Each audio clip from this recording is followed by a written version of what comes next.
Hi, I'm Peter J. Ray. Welcome. Today's topic is the 1892 Cleveland Spiders MLB World Series team. The Spiders made it to the World Series in 1892, just imagine. And they again were playing in the National League and again playing at League Park, the second year at League Park, this very iconic park. They finished in second place. Remember, there was only one league, the National League. Their record was 93-56, really good. A winning percentage of .624, 8.5 games out of first. Now, since the American Association had folded and there was no Players League, it was decided, to have a World Series that the season would be divided into two parts, and the team that finished in first in the first half of the season would play the team that finished in first in the second half of the season in the World Series. This was kind of like the 1981 season when they had the baseball strike and the split season. And the Cleveland Spiders finished in first place in the second half of the season. And they played the Boston Beaneaters, who were the first place team in the first half of the season. And Boston won that series in 6 games. You had to win 5 games. They won 5 games, and there was a tie. So it was interesting, kind of like if you look at the Indians, 1995, they played in the World Series. The year before, they opened Jacobs Field. Now the same thing happened here. In the Spiders played in the World Series in 1892. The year before, they opened League Park. So the second year after they opened a new park. Okay, so in the overall record, if you combine the two seasons together, or the two half seasons, the Boston Beaneaters finished in first place with a record of 102-48, a winning percentage of .680. So they were a very tough team. Second place, Cleveland Spiders, 93-56. Third place, the Brooklyn Grooms, 95-59. Fourth place, the Philadelphia Phillies, 87-66. Fifth place, the Cincinnati Reds, 82-68. Sixth place, the Pittsburgh Pirates, 80-73. Seventh place, the Chicago Colts, 70-76. Eighth place, the New York Giants, 71-80. Ninth place, the Louisville Colonels from Louisville, Kentucky, 63-89. 10th place, the Washington Senators, 58-93. 11th place, the St. Louis Browns, 56-94. And 12th and last place, the Baltimore Orioles at 46-101. So like I said, the American Association had folded. There was only one professional league, the National League, with 12 teams. And they had the split season format, as we said earlier. The first placed, the winner of the first half of the season against the winner of the second half. Now, Game 1 of the World Series in 1892 was at League Park here in Cleveland, and so it was very, very exciting. Cy Young was the pitcher, the famous Cy Young, for whom the Cy Young Award is named. And it was a scoreless tie after 11 innings. No team could score. And Cy Young later called this the greatest game he'd ever pitched, and he did his job. 11 innings. He didn't allow a run. Spiders, unfortunately, could not generate any offense, and the game was called because of darkness, and it went into the record books as a tie. Now, to back up a little bit, 4 American Association teams had joined the National League, the St. Louis, Baltimore, Washington, and Louisville, when the American Association folded. The Cleveland Leader newspaper reported this, quote, "The Spiders are the best team that ever represented the Forest City in baseball. Mr. Robeson is to be highly commended for installing Tabo as manager. He will gain national recognition for not only the Spiders, but for Cleveland." Now, in that interesting thing, in the 9th inning of Game 1 of the World Series, with Boston batting, there was a high foul ball toward first base, and Chief Zimmer, the Cleveland catcher, went over to make the catch. Boston's star player, Mike King Kelly, called over to Spider first baseman Jake Virtue to make the catch. And Virtue was, this was really a dirty play. And Virtue was kind of confused. He ran over to make the catch. He crashed into Chief Zimmer, and Zimmer dropped the ball. and the Spiders cried foul. Kelly was fined $10 for that, for what he did there, And actually, 3 years before, in 1899, there was a hit song called "Slide Kelly Slide." He was one of the star players of that era. After the first half of the season, the Sporting Life said this about the Cleveland Spiders, that they were, quote, one of the best balanced teams in the league, being equally strong in batting, fielding, and base running, well handled and aggressive. So in Game 1 in the ninth inning, we're going back to the World Series, the Spiders almost won that game.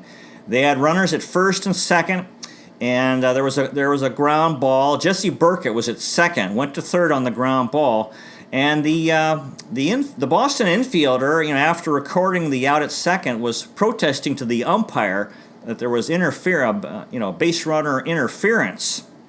That was Joe Quinn, and so. They're having this argument over at second base between the Boston infielder and the umpire, and then so Burkett thought he'd try to score, and he came home from third, and however Quinn noticed, threw the ball home, and Burkett was out. Now in the series, since Boston won the series, they received $76.92 per man for winning. The Spiders did not receive anything. This actually, the series kind of reminds me of the 2018 Cavs. The Cavs almost won Game 1 of the finals, but then they lost that game and got swept. But if the Cavs had won that game, they could have won the finals. Now, this similar thing happened to the Spiders in 1892. Actually, Game 2, they lost 4-3. It was a close game. Game 3, Boston won that game, and it was again a close game, 3-2. So these. Close games. The Spiders could have won Game 1. I think they could have won the series. Game 4, Boston won 4-0. Game 5, the Spiders had a 6-run lead and lost it 12-7. In Game 6, the Spiders had a 3-run lead and lost that game 8-3. So that was it. Anyway, you have to give them a lot of credit. The 1892 Cleveland Spiders, if you make it to the World Series, that itself is a tremendous achievement. The team had spring training in Hot Springs, Arkansas. They played the Chicago Colts 11 games and won 8 of them. And it was recorded, quote, for their victories, the Spiders were awarded a silken banner by the ladies of Hot Springs, Arkansas. So isn't that nice? Anyway, Patsy Tabo was back as the Spiders player manager. He was not a regular player. I believe he was hurt. He was third baseman manager. And Tabo hit .244, 13 doubles, 3 triples, 2 home runs, 49 RBIs, 6 stolen bases in 86 games. Kind of an off year for Tabo. Davis Hawley, the Spiders' secretary, in October of 1892 wrote this, quote, all the credit I want for the magnificent work of the Clevelands this season is that I insisted on keeping Tabo in the team when the others were not in favor of retaining him. Now his position is assured as long as he wants to keep it. Among the officials at the club, he has no enemies.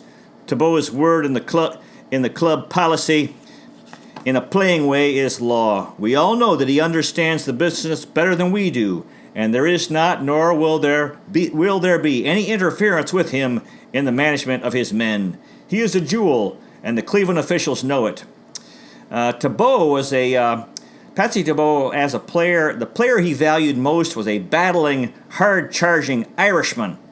And a lot of Irish players at the time, Irish Americans, and the Spiders had a lot of Irish Americans, including McKean, Burkett, O'Connor, Doyle, and McCallier, who were all Irish to the core.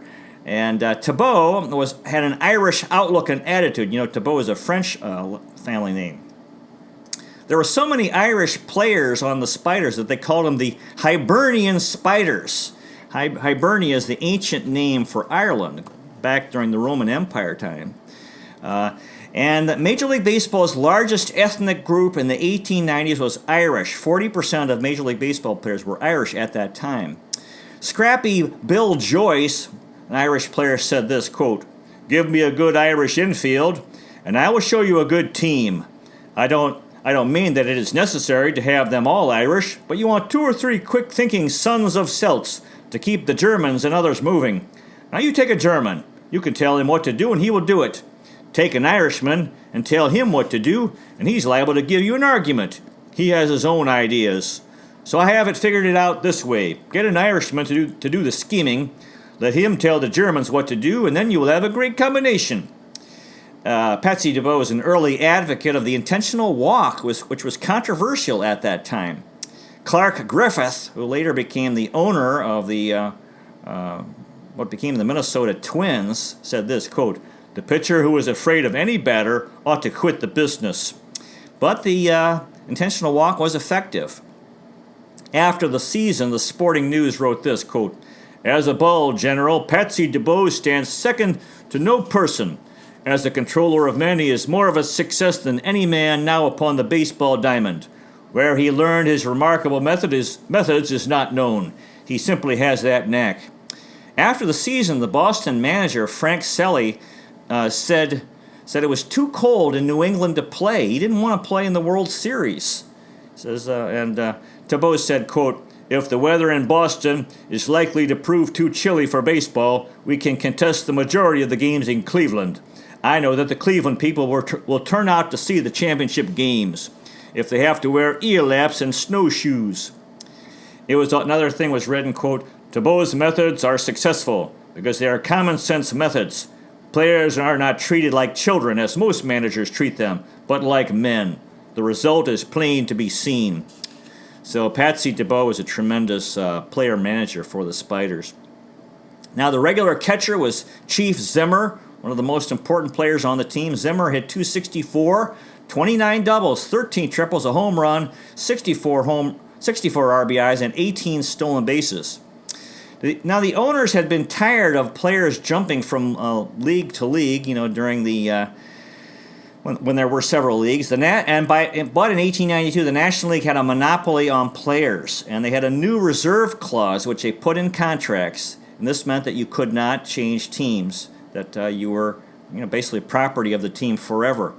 And Zimmer would not sign his contract because of the reserve clause. Davis Hawley, the Spiders' secretary, said this, quote, "Zimmer will sign a contract just as we want, or he will not play ball next season." And Zimmer eventually did sign. He was a very mature guy and good with his teammates. A newspaper article wrote about Zimmer that he was, quote, "a star catcher."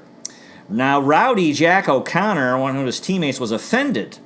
He was kind of jealous of Chief Zimmer. And one day, Zimmer was on the bench with a bat in his hand, and O'Connor said, quote, "If you didn't have that stick in your hand, I'd knock your head off." Now, Ed McKean proceeded to get involved. He yanked the bat out of Zimmer's hands and said, quote, "He hasn't got the stick in his hands now, Jack. Go ahead and knock his head off if you can." Now, this player, Jack, got up, but he sat back down again and cried like a child. Later, he and Zimmer were shaking hands. There was no fight, and they established a very strong friendship. So Chief Zimmer was very good at getting along with his teammates. Now, again, the first baseman was Jake Virtue, who hit .282 with 15 doubles, 20 triples, 2 home runs, 89 RBIs, and 14 stolen bases. At second base, Cupid Childs was back.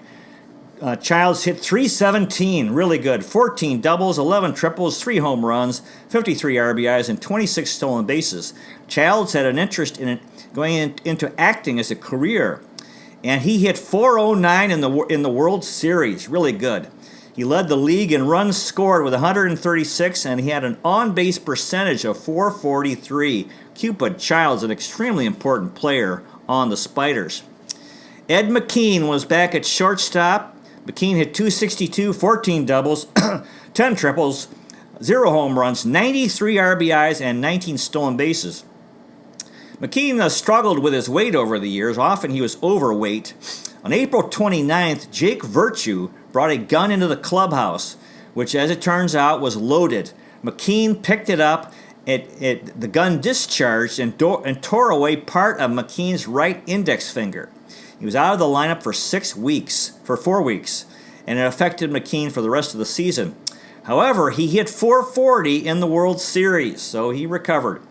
In the offseason, McKean was trying to lose weight and stay in shape, so he was taking long walks in Cleveland. He played football. He did gym workouts with barbells and clubs. He went to the Russian baths. He also did sprinting, played handball, went horseback riding, dieting, had some massage, played lacrosse, cycling, running the stairs, sparring, and abstinence from liquor, butter, and tea. And during the winter, he was going to bed at 8 o'clock at night. In January of 1892, McKean was quoted as saying, quote, "I'm feeling great. Haven't touched beer or anything since New Year's, and I'm down 15 pounds in weight. At night, when 'tis dark and dreary, I take a half-mile spin and don't feel out of breath at all." However, in the middle of the season, McKean went AWOL, away without leave, and it was reported, quote, "McKean went on a drunk Saturday, and Davies played shortstop better than McKean ever did. The club could well dispose of Mr. McKean's services when he gets so that he finds it necessary to get drunk." Now, Rich Blevins, the writer, wrote about the second half surge of the Spiders, and he wrote this quote: "By playing hurt, McKean was an inning-by-inning inspiration to his teammates." This is after he hurt his hand with that gun accident. George W. Howe, Spiders stockholder, said this quote: "He is as intelligent a man as ever put on a uniform. He is moreover one of the kindest-hearted, best-behaved men on club trips that ever traveled. The public see Ed's worst side, for he fights for his club and sometimes talks sassy on the field. When the game is over, though, everything is forgotten and forgiven.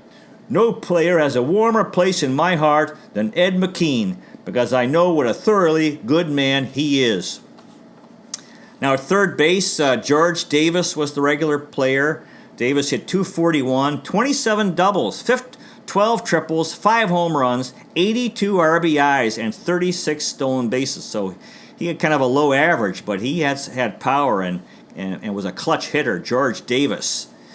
In the outfield, Jimmy McAllister was a regular player. He hit .238, 26 doubles, 7 triples, 4 home runs, 70 RBIs, and 40 stolen bases. McAllister spent the offseason on the ski slopes in California. This was his off-season routine to benefit his chronically ailing knees. Jesse Burkett was also a regular outfielder. Burkett hit .275, 15 doubles, 14 triples, 6 home runs, 66 RBIs, and 36 stolen bases. Now we had a new outfielder, Jack O'Connor, hit .248, 22 doubles, 5 triples, a home run, 58 RBIs, and 17 stolen bases. O'Connor was a catcher, outfielder, manager from St. Louis, Missouri. He died in St. Louis in 1937 at age 71. Career average of .263, 19 home runs, 738 RBIs, and 219 stolen bases. O'Connor played for the Cincinnati Red Stockings, Columbus Solons, Cleveland Spiders, St. Louis Perfectos, St. Louis Cardinals, Pittsburgh Pirates, New York Highlanders, and St. Louis Browns between 1887 and 1910. He was the manager for the St. Louis Browns in 1910 when they went 47-107. They called him Peach Pie, and he was a utility player. Now, for the manager of the St. Louis Browns in 1910, the last 2 games of the season, Ty Cobb and the Cleveland player Napoleon Lajoie were in a batting race They were a race for the batting title, the highest batting average, and the winner would get a Chalmers car. O'Connor ordered the Browns' third baseman Red Corridon to play in shallow left field. Lajoie proceeded to bunt 5 straight times and got successful hits. However, Cobb still won the race. O'Connor was fired and informally banned from baseball for life for what he did here, purposely trying to help Napoleon Lajoie get hits to beat Ty Cobb, I guess because O'Connor didn't like Ty Cobb. They called him Rowdy Jack. He was a childhood friend of Patsy Tabo's. O'Connor was a drinker and a fighter. When Spiders manager Tabo was injured, ejected, or suspended, O'Connor would manage. And O'Connor played semi-pro football in the off-season, Jack O'Connor. Now, the bench players included Jack Doyle, who hit .295, 4 doubles, a triple, a home run, 14 RBIs, 5 stolen bases in 24 games. They called him Dirty Jack. As catcher, when he was a catcher, he would drop pebbles into batters' shoes to make base running difficult for them. Now, the pitching staff was anchored. Our ace pitcher was Cy Young. Young, as a hitter, hit .158, 5 doubles, a home run, 15 RBIs, 3 stolen bases. His one-loss record, he won 36 games, lost 12, an ERA of 1.93. Wow. 49 starts, 48 complete games, and 9 shutouts. It was written that, quote, that Cy Young was, quote, in a jovial mood all that summer. Now, the first 2 years of his career, he did not have a single shutout, and it started to bother him. And he wrote, quote, or he said, quote, "It seems absolutely impossible for me to shut a team out. Sometimes we'll have them 10-0 in the 8th, and then they'll go and get a run or two just to keep my record intact. Some people think I let down, but if you ever see me let an opposing club make a run on purpose, even if we have beaten them 100-0, you can kick me off the field. My arm never gets lame, and I would be foolish to let a batter fatten up his average off me on purpose."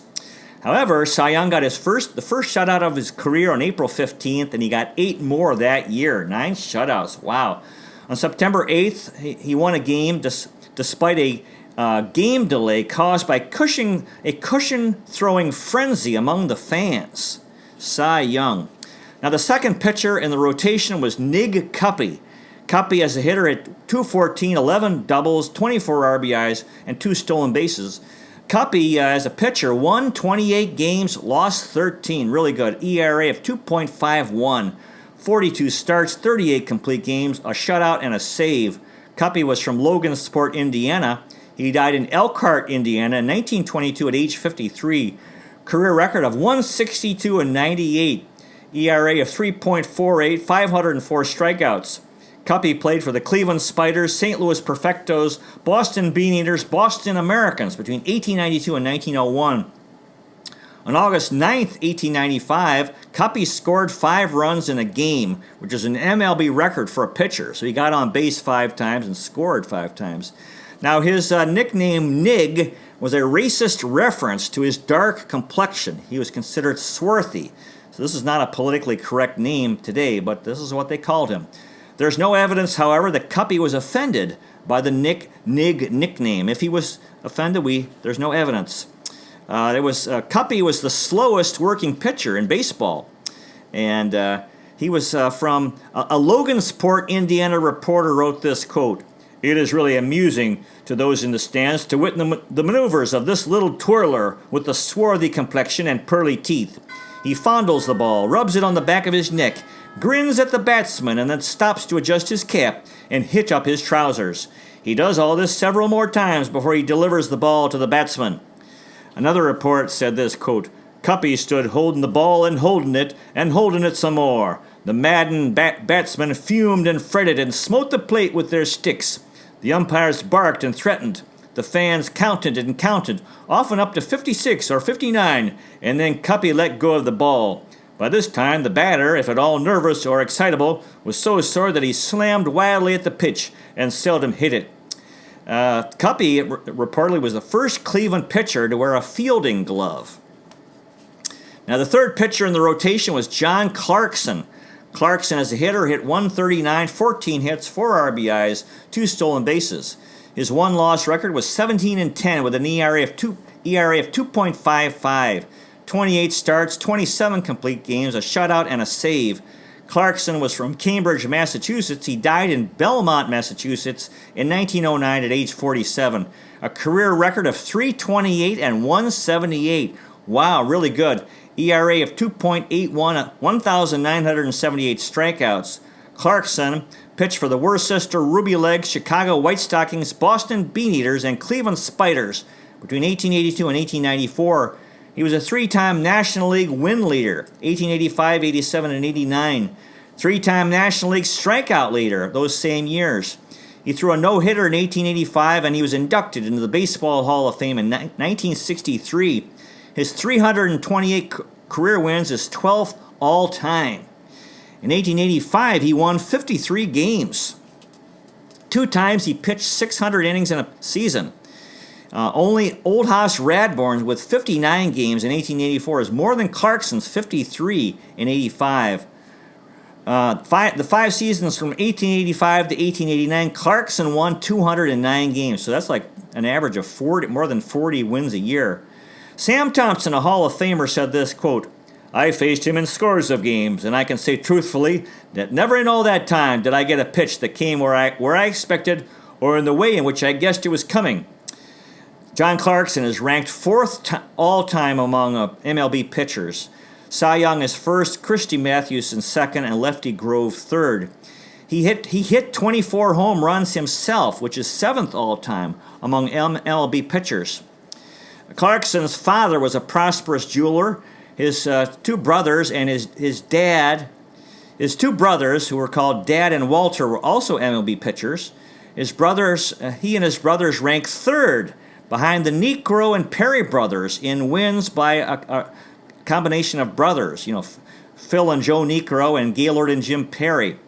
Cap Anson said this, quote, "Not many know what amount of encouragement it took to keep him going. Scold him, find fault with him, and he would not pitch at all. Say to him after a game, 'Grand works, John. I will probably use you again tomorrow, for we've got to have that game,' and he would go out the next day and stand all batters on their heads." In 1888, the White Stockings sold Clarkson to the Boston Beaneaters for $10,000. The year before, they had sold King Kelly to Boston for $10,000. So Kelly and Clarkson were called the $20,000 battery. In 1889, Clarkson was the first pitcher to have 3 strikeouts in a row on 9 pitches. In 1891, in a game, Clarkson pitched a lemon. He was trying to persuade the umpire that it was too dark to play. The umpire called a strike. The catcher showed the umpire the lemon, and the game was called due to darkness. In 1893, he was traveling with a friend, C. Charles Bennett, and Bennett was trying to board the train. He fell under the train wheels and lost both of his legs. Clarkson was a witness, and this had a severe effect on Clarkson's unstable nature. After he retired, he ran a cigar store. In 1906, he had a breakdown and was declared insane. He spent much of the last 3 years of his life in mental hospitals. After the first half of the season, the owners in 1892 cut players' salaries. Salaries were up because of the Players' League in 1890. The players who refused to take the cut were released, and the Spiders picked up John Clarkson, who had been released, and he was a sorely needed strong third starter because he was released by Boston. With the Spiders in 1892, Clarkson won his 300th game. What an incredible career he had. Now, some other pitchers. George Davies, as a hitter, Davies hit 138, 12 hits, a double, 6 RBIs, 1 stolen base. Davies' record was 10-16 for the Spiders, an ERA of 2.59, 26 starts, 23 complete games. Davies was from Portage, Wisconsin. He died in Waterloo, Wisconsin in 1906 at age 38. His career record is 18-24, an ERA of 3.32, 166 strikeouts. Davies pitched for the Milwaukee Brewers and Cleveland Spiders and New York Giants between 1891 and 1893. Another pitcher was George Retger. Retger was hit 133, 2 hits in 15 at-bats. And his pitching record was 1-3 with a 4.26 ERA, 5 starts, 3 complete games. Retger was from Cleveland, Ohio. He died in Lakewood, Ohio in 1921 at age 52. His career record was 9-6 with an ERA of 3.67, 62 strikeouts. Retger pitched for the St. Louis Browns, Cleveland Spiders, and Cincinnati Reds between 1891 and 1892. Tom Williams was another pitcher. He hit 100, 1 hit, 10 at-bats, 3 games. His record as a pitcher was 1-0 with a 3.00 ERA, 1 start, 1 complete game.